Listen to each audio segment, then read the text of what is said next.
je voulais te parler de fatigue et du fait qu'en ce moment, notamment au niveau des interactions sociales, c'est compliqué. Et que j'ai besoin de grandes plages horaires où juste je me referme et où je parle à personne et où personne me touche et où c'est compliqué d'être avec des gens.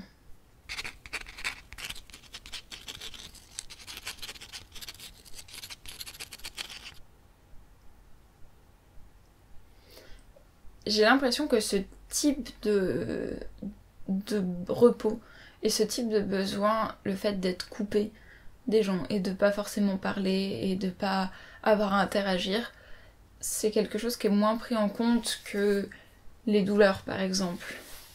Ce qui est le plus facile à comprendre pour des gens extérieurs quand on a besoin de se soigner ou de se reposer ou de prendre du temps, c'est tout ce qui est fracture, tout ce qui est physique, mais physique visible.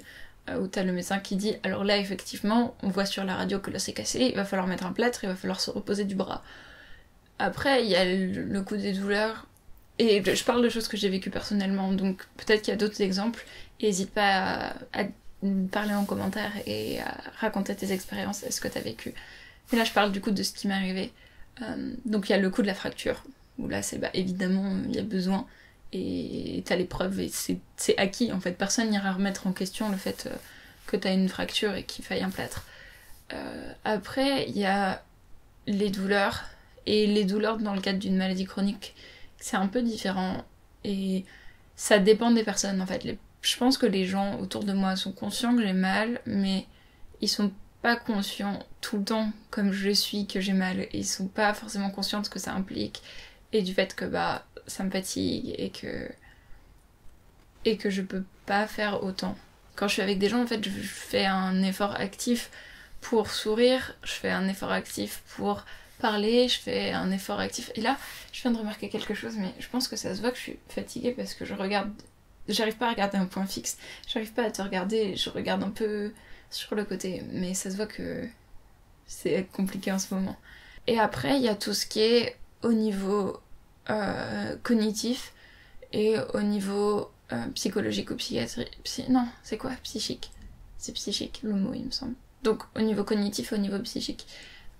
Le cognitif, ça va être par exemple, je vais avoir des pertes de la mémoire à court terme. La mémoire à long terme, ça va à peu près. Mais la mémoire à court terme, voilà. Je vais avoir du mal à me concentrer. Je vais avoir... qu'est-ce qu'il y a d'autre en cognitif? Enfin, c'est tout ce qui est un peu sur la mémoire, sur l'apprentissage, ce genre de choses. Et en ce moment, le cognitif baisse complètement et part en cacahuète. Et j'ai pas souvenir que ça me soit arrivé avant comme ça. Et aussi, il y a tout ce qui est psychique. Et ça va être des passages dépressifs, ça va être de l'anxiété, ça va être... qu'est-ce qui m'arrive d'autre? Et ça, psychique et cognitif, c'est ce qui est couramment appelé comme les trucs dans la tête. Sous-entendu que c'est pas physique, et du coup c'est psychologique, le grand mot qui est utilisé, et c'est beaucoup moins compris. C'est beaucoup moins compris et pris en compte par des personnes extérieures. Parce qu'il y a toujours cette vision que comme c'est dans la tête, tu y peux quelque chose. Et crois-moi, si je pouvais réussir à rester debout et à tenir en concentration, à tenir mon équilibre, et si je pouvais travailler mes cours comme je veux, parce qu'en ce moment je peux presque pas travailler mes cours parce que j'ai pas l'attention nécessaire, en fait j'ai pas la concentration nécessaire. Et si je pouvais parler avec des gens, rien que ça, si je pouvais faire plus d'1 heure par jour de discussion ou juste d'interaction avec d'autres personnes, ou juste être plus d'une heure par jour en présence d'autres personnes, je le ferais parce que c'est extrêmement handicapant. Et ça peut donner l'impression que je fais pas d'efforts et que je veux pas être avec d'autres gens. Mais c'est juste que c'est pas possible. Et je pense que ça c'est encore plus compliqué à comprendre que les douleurs ou que les choses qui sont plus physiques. Comme d'habitude, le tourner en rond où en fait on sait pas trop et c'est bon, bah voilà. Est-ce que c'est utile?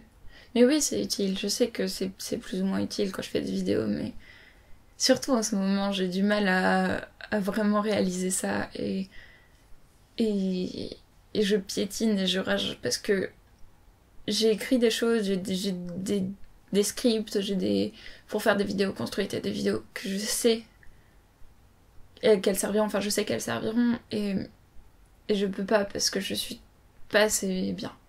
Et ça m'énerve. Est-ce que toi t'as aussi eu des passages comme ça où juste tu peux pas parler et tu peux pas interagir avec le monde extérieur et tu peux pas... T'as besoin vraiment de vide. Et c'est ça qui m'arrive en fait, c'est que quand je suis fatiguée et quand je suis épuisée, et en ce moment je suis épuisée, pourtant je dors la nuit mais je suis épuisée. Je peux pas... Je supporte pas quand quelqu'un me touche, alors que d'habitude je suis quelqu'un de très tactile. Et quand j'entends des gens parler et que je sais qu'il faut que je comprenne et qu'il faut que je réponde, pareil, ça me met extrêmement mal parce que j'ai juste besoin d'être dans une bulle et de pas parler et de pas discuter avec des gens directement. Par écrit ça va, mais en oral c'est impossible.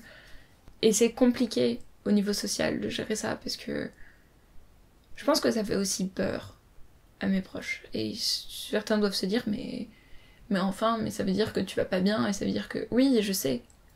Et je sais que pour certaines personnes, c'est leur fonctionnement habituel. Pour moi, c'est pas mon fonctionnement habituel.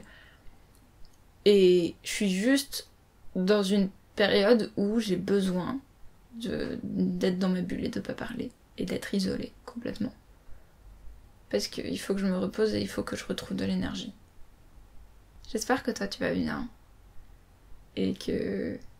cette sorte de petit témoignage partage d'expérience que c'est un peu utile. Prends bien soin de toi et de tous ceux et toutes celles que tu aimes. Souris aux gens dans la rue si t'es à l'aise avec ça et puis à tout bientôt.